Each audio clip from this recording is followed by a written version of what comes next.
नमो नमः। यद्विद्याविलासेन भूतभौतिकसृष्टयः तं नौमि परमात्मानं सच्चिदानन्दविग्रहं। यदन्ते वासि पञ्चास्यैः निरस्ताः भेदिवारणाः तं प्रणौमि नृसिंहाख्यं यतीन्द्रं परमं गुरुं। श्रीमद्वेङ्कटनाथाख्यान् वेलाङ्गुडिनिवासिनः जगद्गुरूनहं वन्दे सर्वतन्त्रप्रवर्तकान्। येन चिन्तामणौटीकादशटीका विभञ्जिनी तर्कचूडामणिर्नाम कृता विद्वन्मनोरमा। तेन बोधाय मन्दानां वेदान्तार्थावलम्बिनी धर्मराजाध्वरीन्द्रेण परिभाषा वितन्यते। आज पुनः एक बार हम लोग वेदांत परिभाषा की चर्चा के लिए इस संस्कृतम भारतम नामक आमुख पटल समूह पर उपस्थित हुए हैं।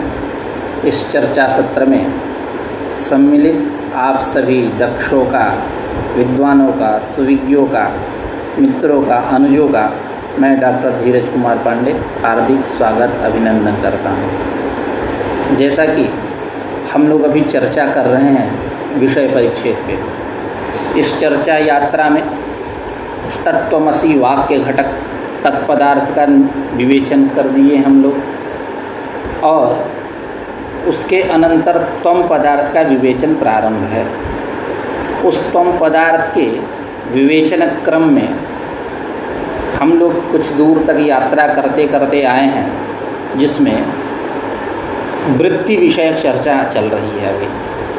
यानी आवरणाभिभवार्था वृत्ति एकम मतम, एक मत। दूसरा मत संबंधार्था वृत्ति, जीवस्य अपरिच्छिन्नत्वे संबंधार्था वृत्ति। जीव जब अविद्योपाधिक अपरिच्छिन्न है उस समय यह संबंधार्था वृत्ति, यह जो द्वितीय मत है अपरम मतम, इसका विवेचन हम लोगों ने कल तक किया। अब उसी संबंधार्था वृत्ति की ही चर्चा करेंगे, लेकिन जीव के परिच्छिन्नत्व पक्ष में। अभी तक जीव के अपरिच्छिन्नत्व पक्ष में चर्चा चल रही थी संबंधार्था वृत्ति की। अब चर्चा चलेगी जीव के परिच्छिन्नत्व पक्ष में, अर्थात जब अंतःकरणोपाधिक जीव होगा तो उसको हम बोलेंगे यह जीव जो है परिच्छिन्न है। इसी चर्चा को यहाँ ग्रंथकार कह रहे हैं। इदानीं परिच्छिन्नत्व पक्षे संबंधार्थकत्वं निरूप्यते। जब जीव परिच्छिन्न है उस समय वृत्ति कैसे संबंधार्था होगी, कैसे विषय का उस प्रमाता के साथ संबंध स्थापित करेगी, उसकी भूमिका क्या होगी, किस प्रकार से वो संबंध स्थापित करेगी, इसकी चर्चा ग्रंथकारेण निरूप्यते, ग्रंथकार के द्वारा निरूपित किया जा रहा है। इदानीं परिच्छिन्नत्व पक्षे यानी जीवस्य परिच्छिन्नत्व पक्षे संबंधार्थकत्वं निरूप्यते। तथा ही पद के द्वारा अब यहाँ ग्रंथकार कह रहे हैं। तथा ही अंतःकरणोपाधिकः जीवः, जब अंतःकरण उपाधि रहेगी, जब अविद्या उपाधि रही, माया उपाधि रही, तो वह जीव अपरिच्छिन्न था। जब अंतःकरण उपाधि रूप से रहेगा तो वहाँ जीव क्या होगा, परिच्छिन्न रहेगा। तस्य न घटादि उपादानता। तथा ही पद के द्वारा जीव के, पहले जीव का निर्वचन किए, जीव के विषय में बताया कि यह परिच्छिन्न कब होगा, तो अंतःकरणोपाधिका जीव है। यह जीव कैसा है, जैसा कि हम लोगों ने शुरू में भी चर्चा किया था, जब साक्षी का निरूपण कर रहे थे उस समय हम लोगों ने चर्चा किया था अंतःकरणावच्छिन्नम चैतन्यम जीवः, अंतःकरणोपहितम चैतन्यम जीव साक्षी। ऐसा मायावच्छिन्नम चैतन्यम ईश्वर, मायोपहितम चैतन्यम ईश्वर साक्षी, ऐसा करके धर्म में भेद है, धर्मी में भेद नहीं, ऐसा चर्चा हम लोगों ने किया। अब यहाँ जीव जब परिच्छिन्न है तब उस पक्ष में वृत्ति का संबंधार्थकत्व ग्रंथकार के द्वारा निरूपित किया जा रहा है। तथा ही अंतःकरणोपाधिकः जीवः तस्य न घटादि उपादानता, वह जीव जो है घट पट मट इत्यादि विषयों का उपादान कारण नहीं हो सकता। क्यों? क्यों उपादान कारण नहीं हो सकता? इसलिए उपादान कारणता कब जाएगी उसमें, जब विषय देश के साथ उसका संबंध हो। विषय देश के साथ संबंध हो यानी विषय के साथ संबंध हो। यह जो जीव है, जो अंतःकरणावच्छिन्न अंतःकरणोपाधिक जो जीव है, यह जीव घटादि का उपादान नहीं हो सकता, क्योंकि घटादि देश के साथ उसका कोई संबंध नहीं है। इसलिए संबंधाभावात यह जीव घटादि का उपादान कारण होगा नहीं। तो कौन होगा घटादि का उपादान कारण? तो ब्रह्म ही इस घटादि का उपादान कारण होगा। आगे कह रहे हैं कि तस्य मायोपहितस्य सकल घटादि अन्वयित्वात्, वह जो ब्रह्म है, मायोपहित जो चैतन्य है, माया जहाँ उपाधि है वो मतलब उपधेय जो चैतन्य है, यानी उपधेय यानी माया रूप उपाधि से समलंकृत, जहाँ माया उपाधि बन रही है, उस मायोपहित जो चैतन्य है, तस्य मायोपहित चैतन्य से घटादि अन्वयित्वात्, वह घटादि के साथ अन्वयी है, इसलिए घटादि का उपादान कारण वही हो सकता, अन्य नहीं हो सकता। यह अंतःकरणोपाधिक जो परिच्छिन्न जीव है, यह घटादि का अधिष्ठान नहीं हो सकता। उसी को कह रहे हैं तस्य मायोपहितस्य सकल घटादि अन्वयित्वात्। सकल घटादि अन्वयित्वात् यानी सकल विषय अन्वयित्वात्, ऐसा इसका तात्पर्य है। अतएव ब्रह्मणः सर्वज्ञता, इसीलिए ब्रह्म की सर्वज्ञता सिद्ध होती है। तथा च जीवस्य घटादि अधिष्ठान ब्रह्मचैतन्याभेदमन्तरेण घटादि अवभाषा भावे प्राप्ते तदवभाषाय घटादि अधिष्ठान ब्रह्मचैतन्याभेद सिद्ध्यर्थम घटाद्याकारा वृत्ति ही इष्यते। अब यहाँ घटाद्याकार वृत्ति की अपेक्षा होगी, मतलब वृत्ति चाहिए यहाँ। कैसे क्या कह रहे हैं कि जो यह जीव है अंतःकरणोपाधिक जीव, तस् जीवस्य घटादि अधिष्ठान ब्रह्म चैतन्य, घटा अभी ऊपर कहे कि घटपट मठ इत्यादि विषयों का अधिष्ठान कौन होगा? वह जीव नहीं होगा, वह ब्रह्म होगा, क्योंकि सकल विषयों के साथ उसी का संबंध है, जीव का है नहीं। तो यह जो जीव है अंतःकरणोपाधिक जब परिच्छिन्न जीव है, इस जीव का घटादि अधिष्ठान भूत जो ब्रह्म चैतन्य, यह घटादि अधिष्ठान भूत ब्रह्म चैतन्य के साथ जब तक इसका अभेद नहीं होगा, अभेदम अंतरेण, अभेदम बिना, जब तक इस जीव का उस सकल घटादि अन्वयी रूप जो ब्रह्म है उसके साथ जब तक इस जीव का संबंध नहीं होगा, तब तक अभेद मंतरेण घटादि अवभाषा असंभवे प्राप्त, घटादि का अवभास नहीं कर सकता। क्यों? क्योंकि जैसा कि आप लोग सांख्य से सुपरिचित होंगे, सांख्य कारिका से, सांख्य तत्व कौमुदी से परिचित होंगे, तो वहाँ एक चर्चा चलती है, सेम वही पैटर्न यहाँ समझना है। क्योंकि जब तक चिति की छाया नहीं पड़ती, चिति छाया नहीं होती है, तो वृत्ति जो है वह कुछ कर नहीं सकती। चैतन्य की छाया उसमें चाहिए, तो जब तक चैतन्य की छाया नहीं आएगी तब उसमें अवभाषकत्व नहीं हो पाएगा, क्योंकि वो तो जड़ है। वो जड़ वस्तु किसी का प्रकाशन कैसे कर सकता? ठीक उसी प्रकार यही पैटर्न समझिए कि यह जीव जो है परिच्छिन्न जो जीव है, जीव यानी परिच्छिन्न जीव की यहाँ बात चल रही है, यानी अंतःकरणोपाधिक जो जीव है, जब तक इस जीव का सकल विषय अन्वयी रूप जो घटादि अधिष्ठान रूप जो ब्रह्म है, उस ब्रह्म के साथ जब तक हम अभेद स्थापित न कर दे, तब तक यह विषय जीव जो है किसी भी विषय का अवभाषक नहीं हो सकता। तो इस प्रकार घटादि अवभाषा असंभवे प्राप्त, अवभाष असंभव होने पर तदवभाषाय, वह परिच्छिन्न जीव अंतःकरणोपाधिक जो जीव है, यह जीव विषय का अवभाषक होवे, इसलिए क्या करेंगे? घटादि अधिष्ठान ब्रह्म चैतन्य अभेद सिद्ध्यर्थम, इस जीव का उस ब्रह्म के साथ अभेद हो, एतदर्थ क्या करेंगे? घटाद्याकारा वृत्ति ही इष्यते, अभेद सिद्ध्यर्थम, उसी को करें। तदवभाषाय, तदवभाषा यानी घटपट रूप जो विषय हैं इनके ज्ञान के लिए, इनके प्रतीति के लिए तदवभाषाय घटादि अधिष्ठान ब्रह्म चैतन्य अभेद सिद्ध्यर्थम। अब घटादि का अभी ऊपर में कहे कि विषय का अधिष्ठान यही होगा, तो घटादि अधिष्ठान भूत जो ब्रह्म चैतन्य, इस ब्रह्म चैतन्य के साथ उस जीव का अभेद हो जाए, उस अभेद के सिद्धि के लिए घटाद्याकारावृत्ति हिस्यते, घटाद्याकारावृत्ति हिस्यते यानी विषयाकारावृत्ति हिस्यते, इस प्रकार विषयाकारावृत्ति होगी। तो अब क्या हुआ, यही संबंध स्थापित की वृत्ति बनेगी तो संबंध अभेद सिद्ध्यर्थम, किससे अभेद सिद्धि की बात चल रही है, तो उस ब्रह्म से, जो ब्रह्म सकल घटपट मठ इत्यादि सकल जो कार्य हैं, विषय है, प्रपंच है, उसमें जो अन्वयी रूप है, जो अवभाषक है उन विषयों का, उस ब्रह्म के साथ इस जीव का अभेद हो जाए और इसमें भी वो सामर्थ्य आ जाए, इसमें भी उसका प्रतिबिंब पड़ जाए, यह भी विषय का अवभाषक हो जाए, एतदर्थ विषयाकार घटाद्याकारावृत्ति यानी विषयाकारावृत्ति इष्यते, विषयाकार वृत्ति होगी। यही जीव के परिच्छिन्नत्व पक्ष में वृत्ति का संबंधार्थकत्व है।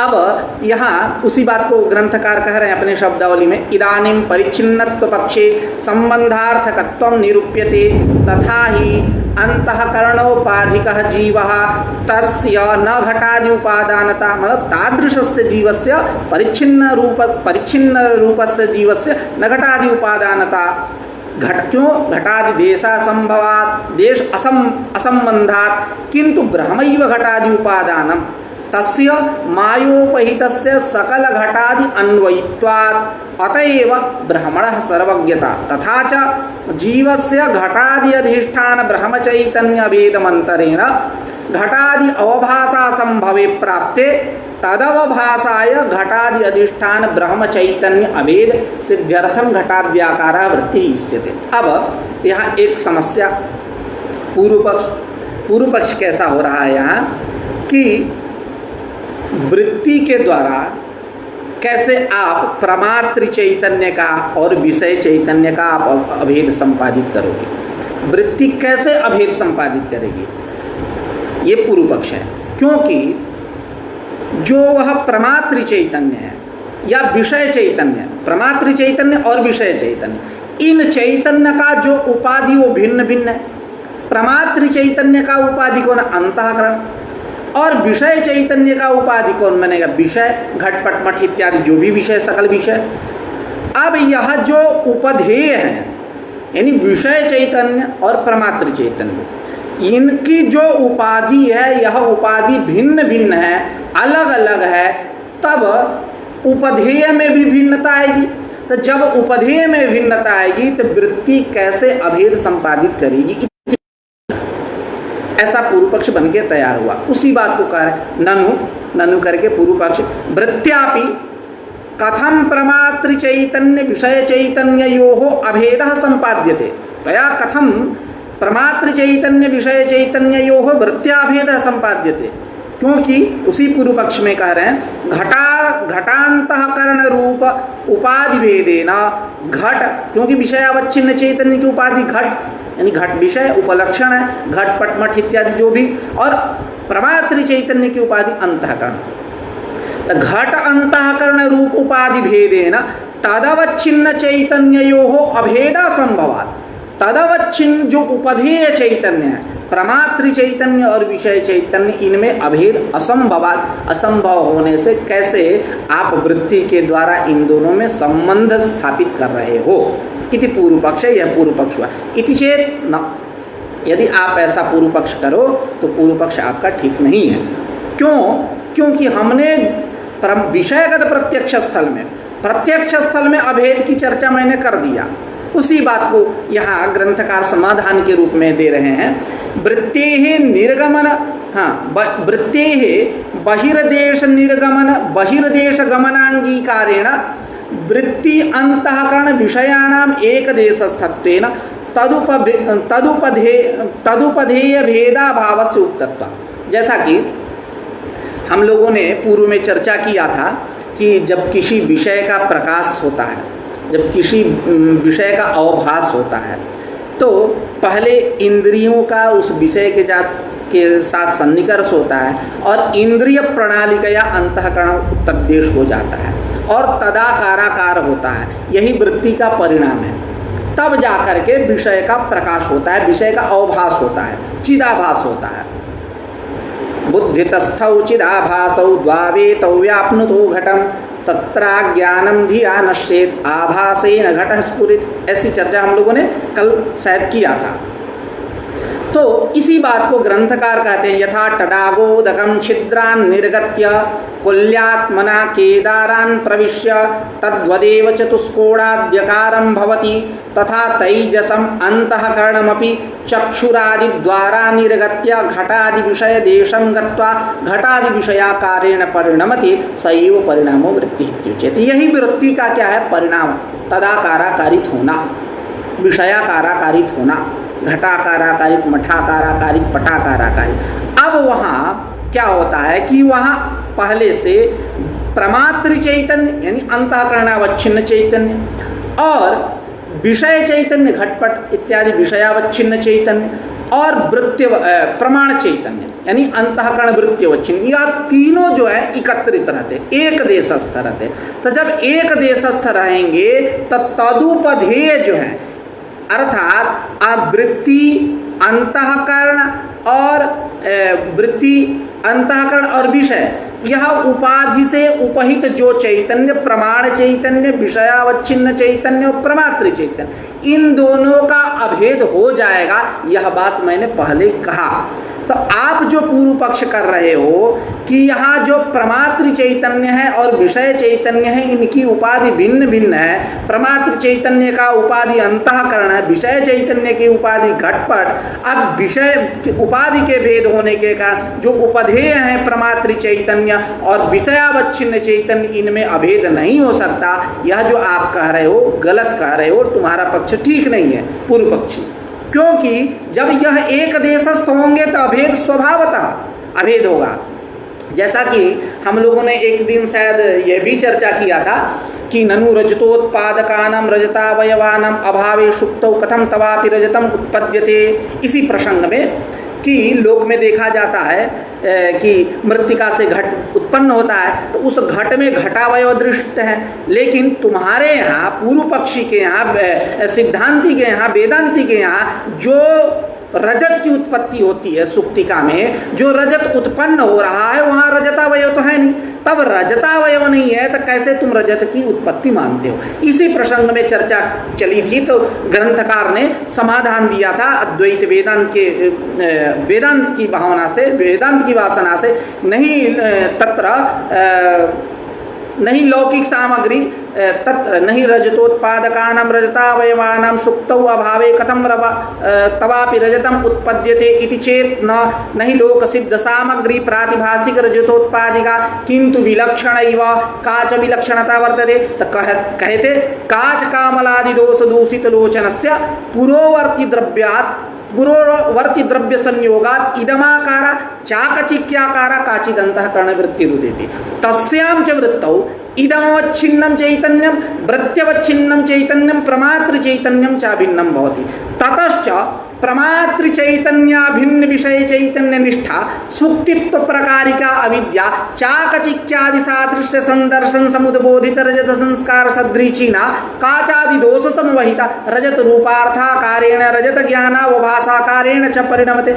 ऐसी चर्चा हम लोगों ने किया। उसी चर्चा में यह बात स्पष्ट हुई थी कि जब यह एक देशस्थ रहेंगे, कौन कि वृत्ति और यानी प्रमाण ज्ञान और अंतःकरण और विषय, जब यह एक देशस्थ रहे तो तदुपहित जो चैतन्य है उपधेय जो है इनमें अभेद हो जाएगा, अभेद में कोई भी प्रतिपत्ति नहीं। तो ऐसा अभेद करके हम क्या करेंगे, यहाँ जो आपने पूर्व पक्ष किया था कि प्रमात्र चैतन्य और विषय चैतन्य जो उपधेय हैं इनकी उपाधि भिन्न भिन्न है, कैसे वृत्ति इन दोनों में संबंध स्थापित करेगी, तो आप ऐसा नहीं कर सकते, क्योंकि जब यह एक देशस्थ होंगे वृत्ति विषय और अंतःकरण जब यह एक देशस्थ रहेंगे तो तदुपधेय में अभेद हो जाएगा, कोई दिक्कत नहीं है। उसी बात को कह रहे हैं कि वृत्ते है बहिर्देश गमनांगीकारेण, वृत्ति क्या है बहिर्देश को जाएगी, बहिर्देश को जाएगी यानी विषय देश को जाएगी, तदाकाराकारित होगी। ऐसी चर्चा भी हम लोगों ने किया, ऐसा सिद्धांत है। विषय देश को वृत्ति जाती है, तदाकारा कारित होती है। तब वृत्तेः बहिर्देश गमनांगीकारेण वृत्ति अंतःकरण विषयाणाम एक देशस्थत्वेन, यह जब एक देशस्थ हो गए तदुपधेय भेदा भावस्य उक्तत्वात्, तदुपधेय इन उपाधियों से उपहित जो चैतन्य है, उपधेय जो है उनका अभेद होता है, यह बात मैंने पहले कह दिया है। इस प्रकार इस पूर्व पक्ष का निराश हो जाता है। अब उसी को उपसंहार के रूप में एक लाइन यहाँ कह रहे हैं, एवं अपरोक्ष स्थले वृत्तेः मतभेदेन विनियोगः उपादितः। अपरोक्ष स्थले, प्रत्यक्ष स्थल में वृत्तेः वृत्ति का मतभेदेन विनियोगः उपादितः। मतभेदेन अर्थात वृत्ति जो है आवरणाभिभवार्था इत्येकं मतम, और जीवस्य अपरिच्छिन्नत्वे वृत्ति संबंधार्थिका इति अपरम मतम। उसी में जीव जब परिच्छिन्न है तब पर भी वृत्ति संबंधार्थिका है, यह भी मत। यानी दो मत हैं यहाँ, एक मत की आवरणाभिभवार्था वृत्ति, दूसरा संबंधार्था वृत्ति, यह दो मत है। अब उस संबंधार्था वृत्ति में जीव जब अपरिच्छिन्न है तब पर भी संबंधार्था वृत्ति है, जब जीव परिच्छिन्न है उस समय भी वृत्ति कैसी है, संबंधार्था वृत्ति है। इस प्रकार अपरोक्ष स्थल में, प्रत्यक्ष स्थल में, प्रत्यक्षात्मक ज्ञान में क्या वृत्ते है मतभेदेन विनियोग उपादिता, वृत्ति का मतभेद से विनियोग ग्रंथकार के द्वारा उपादित किया गया। यहाँ अब अभी तक जो हम लोग चर्चा कर रहे थे, यह चर्चा चल रही थी जागृत अवस्था पे चर्चा चल रही थी कि वह जीव कैसा है। तो ये उसमें चर्चा चली थी अवस्था त्रयवान है, तीन अवस्थाएं हैं इसकी। कौन कौन? तो जागृत अवस्था, स्वप्नावस्था और सुषुप्ति अवस्था, ये तीन अवस्था वाला है। और यह जागृत दशा का निर्वचन करते हुए वहाँ कहे, निरूपण करते हुए कि जागृत दशा नाम इंद्रियजन्य ज्ञानावस्था, इंद्रियजन्य ज्ञानावस्था जो है, इंद्रियजन्य ज्ञान की जो अवस्था है, जिस काल में हम आप सबको देख रहे हैं, आप हमको देख रहे हैं, सुन रहे हैं, यह चर्चा चल रही है वेदांत परिभाषा की। तो यह जागृत अवस्था है जब हम जगे हैं, इंद्रियजन्य, इंद्रिय से देख रहे हैं, सबको देख रहा हूँ यहाँ, आप हमको देख रहे हैं। तो इस प्रकार इंद्रियजन्य जो ज्ञान अवस्था है यही जागृत अवस्था है। और यह कह देने से, इंद्रियजन्य ज्ञानावस्था जागृत अवस्था है, यह कह देने से जो अवस्थांतर है, कौन अवस्थांतर? तो स्वप्नावस्था और सुषुप्ति, इनमें लक्षण की व्याप्ति नहीं होती है, क्योंकि इंद्रिया भावा, वहाँ इंद्रिय नहीं है, न स्वप्न में इंद्रिय है न सुषुप्ति में। और यह इंद्रियजन्य ज्ञान कैसा है? तो अंतःकरण वृत्ति रूप है, अंतःकरण वृत्ति रूप, स्वरूप ज्ञान परक नहीं, चैतन्य रूप, चैतन्य परक नहीं है। क्यों? कि स्वरूप ज्ञान से अनादित्वात्, वह स्वरूप ज्ञान कैसा है? अनादि है, उत्पत्ति विनाश रहित है। वह चैतन्य कैसा है? स्वरूप कैसा है? तो उत्पत्ति विनाश रहित है। और यह जो इंद्रियजन्य ज्ञान है, यह उत्पत्ति विनाशशील है, खंडित है, अब वो अखंडित है। इसलिए यह इंद्रियजन्य ज्ञान कैसा है? अंतःकरण वृत्ति रूप है, न तो स्वरूप ज्ञान परक है। क्यों? चैतन्य परक नहीं, क्योंकि चैतन्य से अनादित्वात्, ऐसी चर्चा। तो ये जागृत दशा की चर्चा हुई। अब उसी क्रम में स्वप्नावस्था की चर्चा हुई नहीं, उसी में जागृत अवस्था में भी हम लोगों ने चर्चा की आवरणाभिभवार्था वृत्ति इत्येकं मतम, संबंधार्था वृत्ति इत्यपरम मतम, इसकी चर्चा हम लोगों ने यहाँ तक किया। अब स्वप्नावस्था का क्रम आता है, तो स्वप्नावस्था के विषय में ग्रंथकार यहाँ से प्रारंभ कर रहे हैं। इंद्रियाजन्य विषय गोचरा परोक्षांतःकरण वृत्त्यवस्था स्वप्नावस्था, यही स्वप्नावस्था है। यानी अंतःकरण वृत्त्यवस्था, सीधे से शब्दों में कहें, अंतःकरण वृत्ति की अवस्था कैसी? तो इंद्रियाजन्य, इंद्रियाजन्य मतलब इंद्रिय से अनुत्पन्न, इंद्रिय से उत्पन्न न, क्योंकि स्वप्नावस्था में या सुषुप्ति अवस्था में इंद्रिया भावात ऐसा कहा गया, इंद्रिय नहीं रहती। तो इंद्रियाजन्य, इंद्रिय से अजन्य, विषय गोचर, यानी गोचर यानी प्रकाशक, ये भी अर्थ होता है, गोचर का अर्थ होता है विषय भी होता है, दोनों। तो इंद्रियाजन्य, इंद्रिय से अजन्य अनुत्पन्न जो विषय गोचर अपरोक्ष ज्ञान, विषयों का प्रकाशक जो अपरोक्ष ज्ञान, अपरोक्ष क्या, तो अंतःकरण की वृत्ति, उस अंतःकरण की वृत्ति की अवस्था को हम बोलते हैं स्वप्नावस्था, क्योंकि वहाँ इंद्रियां नहीं रहती, इसीलिए इंद्रियाजन्य यहाँ पद दिया गया। नहीं तो इंद्रियाजन्य पद नहीं देते तो क्या समस्या आ जाती, तो उसमें जागरण में दोष चला जाता, क्योंकि इंद्रियजन्य ज्ञानावस्था है वो। तो उसी को करें इंद्रियाजन्य, उसकी व्यावृत्ति करने के लिए जागरण को हटाना है, इसलिए इन्होंने लक्षण में केवल इतना इसका लक्षण है, अपरोक्ष अंतःकरण वृत्त्यवस्था, व्यावृत्ति करनी है जागृत की और स्वप्न की व्यावृत्ति करनी है, तो तत्त विशेषण यहाँ दे रहे हैं। तो अर्थ करते हैं एक बार, इंद्रियाजन्य, इंद्रिय से अनुत्पन्न, इंद्रिय से उत्पन्न जो न, ऐसा जो विषय का प्रकाशक अपरोक्ष अंतःकरण वृत्ति, उसकी अवस्था अंतःपरोक्ष अंतःकरण वृत्त्यवस्था जो है वही स्वप्नावस्था है। अब उसी आगे पदकृत्य की चर्चा करते हैं। जागृत अवस्था व्यावृत्त्यर्थम इंद्रियजन्येति, इंद्रियाजन्येति, जागृत अवस्था की व्यावृत्ति के लिए उसका ग्रहण न हो जाए, इसलिए यहाँ इंद्रियाजन्य कहा गया।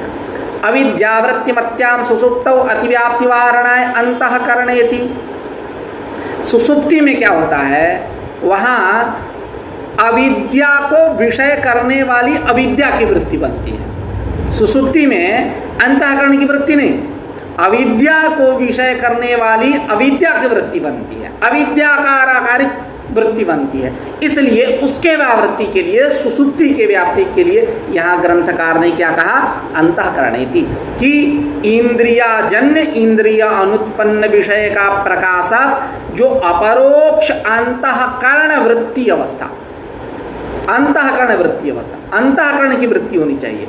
सुसुप्ति में अंतःकरण की वृत्ति नहीं बनती है, कैसी वृत्ति बनती है, अविद्या की वृत्ति बनती है। इसलिए उसके अतिव्याप्ति वारण, वहाँ अतिव्याप्ति न हो, उस अतिव्याप्ति के वारण के लिए अविद्यावृत्तिमत्याम सुसुप्तौ, अतिव्याप्ति वारण है अंतःकरणेति। अब सुसुप्ति के चर्चा कर रहे हैं। सुसुप्ति किसे कहते हैं, कहते हैं सुसुप्तिर नाम अविद्या गोचर अविद्यावृत्त्यवस्था, को विषय करने वाली जो अविद्यावृत्ति, यानी वहाँ विषय स्वयं अविद्या, जो वृत्ति बन रही है वो अविद्या की ही वृत्ति बन रही है। तो अविद्या को विषय करने वाली अविद्या को विषय करने वाली अविद्या की जो वृत्ति, वह जो अवस्था है अविद्यावृत्त्यवस्था जो है, उसको हम बोलते हैं सुसुप्ति। उसी को करें सुसुप्तिर्नाम अविद्या गोचर अविद्यावृत्त्यवस्था।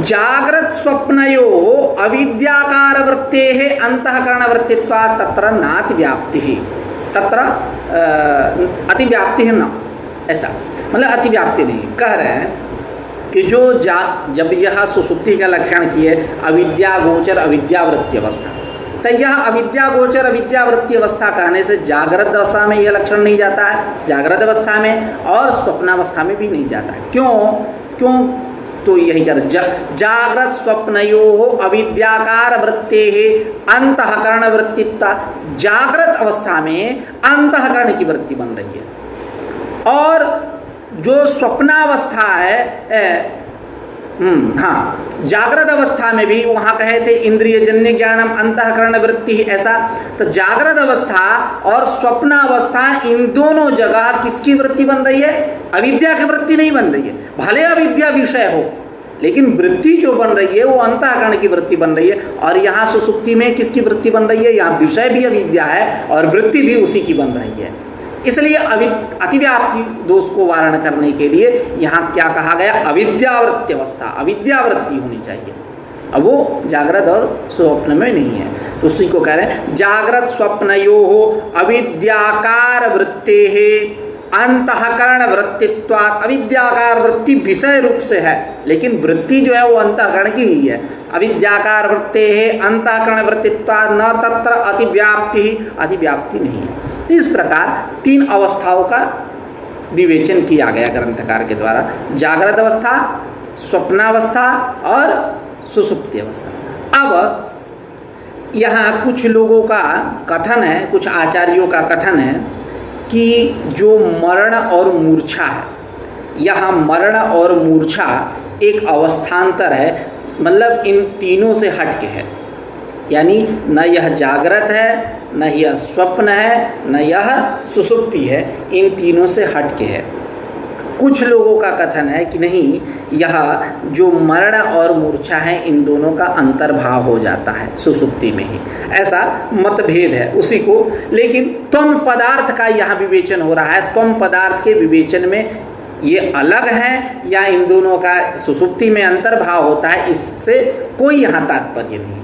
ऐसे ग्रंथकार अन्य आचार्यों के मत को रख दिया गया, क्योंकि अभी हम लोग त्वम पदार्थ का विवेचन कर रहे हैं। तत्त्वमसि वाक्य घटक त्वम पदार्थ जो अपरोक्षत्व विशिष्ट चैतन्य, अल्पज्ञत्व विशिष्ट चैतन्य कह लीजिए, इसकी चर्चा करें। यहाँ त्वम पदार्थ के विवेचन में इनका कोई प्रयोग नहीं है, उपयोग नहीं है, कोई विनियोग नहीं है। इसीलिए ग्रंथकारः नात्र, इसे आगे कहेंगे कि तत्र तयोः अवस्थात्रय अंतर्भाव बहिर्भावयोः त्वं पदार्थ निरूपणे उपयोगाभावात् न तत्र प्रयत्यते। ग्रंथकार यहाँ प्रयत्न नहीं कर रहे हैं, तो वही कह रहे हैं यहाँ ग्रंथ अत्र केचिन मरणमूर्छयो अवस्थान्तरत्वम् आहुः। अत्र मतलब अवस्थात्रयेषु, इन तीनों अवस्थाओं में जागृत स्वप्न सुषुप्ति, यहाँ इस प्रसंग में केचिन मरण मूर्छयो अवस्थान्तरत्वम् आहु। कुछ लोग जो है मरण मूर्छा को एक अलग अवस्था मानते हैं, इन तीनों से हट के मानते हैं। अपरे तो कुछ आचार्य क्या है, सुषुप्तौ एव तयोः अंतर्भावम् आहु, सुषुप्ति में ही इन दोनों का अंतर्भाव हो जाता है, ऐसा आचार्यों का कथन है। आज नेटवर्क वीक है, इसलिए बीच बीच में रुक जाएगा, तो आप लोग कहीं नहीं जाइएगा, चर्चा करेंगे, देखते हैं, क्योंकि बारिश का मौसम है, बारिश हो रही है। खैर, तो तत्र तयोः अवस्थात्रय अंतर्भाव बहिर्भावयोः त्वं पदार्थ निरूपणे उपयोगाभावात् न तत्र प्रयत्यते। यानी तत्र तयोः अवस्थात्रय अंतर्भाव बहिर्भावयोः, इन दोनों का मरण और मूर्छा का अवस्थात्रय में अंतर्भाव हो या बहिर्भाव, अंतर्भाव। तो ये जो मरण और मूर्छा, जो कुछ लोग कह रहे थे कि ये अलग अवस्था है, कुछ लोग कहते हैं कि नहीं, इनका सुषुप्ति में ही अंतर्भाव होगा। तो इन दोनों का अंतर्भाव या बहिर्भाव जो है त्वम पदार्थ के निरूपण में कोई महत्व नहीं रखता, कोई उपयोग नहीं। उपयोग ग्रंथकार के द्वारा यहाँ कुछ विशेष आयास नहीं किया जा रहा है इस विषय में। अब करें तस्य च मायोपाध्यपेक्षया एकत्वम अंतःकरणोपाध्यपेक्षया च नानात्वं व्यवह्रियते।